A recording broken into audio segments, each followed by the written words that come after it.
Italy has left its industrial mark on a new tank, the Karpat. Presented in Bratislava at the IDEP fair on May 12, the vehicle was developed through a cooperation between the Turkish FNSS, the CSG Group and Leonardo. Now the project was born as a trilateral industrial program dedicated to the NATO market and combines components developed in both European and non-European countries. In fact, the structure of the vehicle uses the tracked platform designed by Turkey, while Slovakia will be the main European hub for integration, production, and export. Leonardo will leave an Italian mark on the vehicle with the IT-FACT Mk2 turret armed with the 120mm cannon.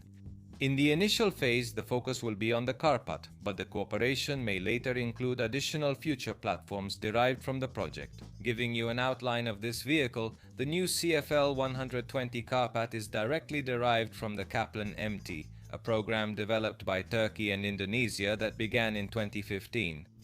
The original base vehicle was designed as a modern medium or light tank, capable of operating in areas that are difficult for heavier vehicles.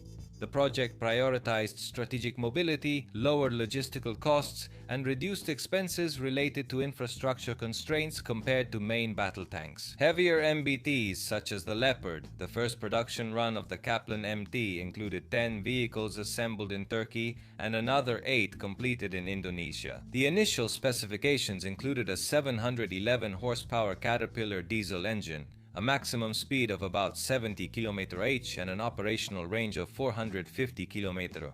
The weight is interesting. We're talking about a combat vehicle with a weight between 30 and 35 tons. Here, the new Karpat also maintains similar features. The vehicle actually weighs up to 34 tons, uses a fully automatic transmission, and is powered by a diesel engine located at the rear of the hull. The lower weight brings some disadvantages, but also some advantages. It reduces fuel consumption, limitations related to bridges, infrastructure in the area, and the need for heavy transport, as well as everything that can result from that. It allows for greater ease of deployment and movement compared to traditional MBTs, a principle that the United States followed at the time for the Booker program. One of the main features of the new vehicle concerns the change in armament compared to previous versions, and this is where we need to talk about Italy. The previous models used a turret with a 105mm rifled cannon, mainly intended for infantry support and for engaging less armored targets. Lightly armored, let's be honest, that's a more accurate way to put it.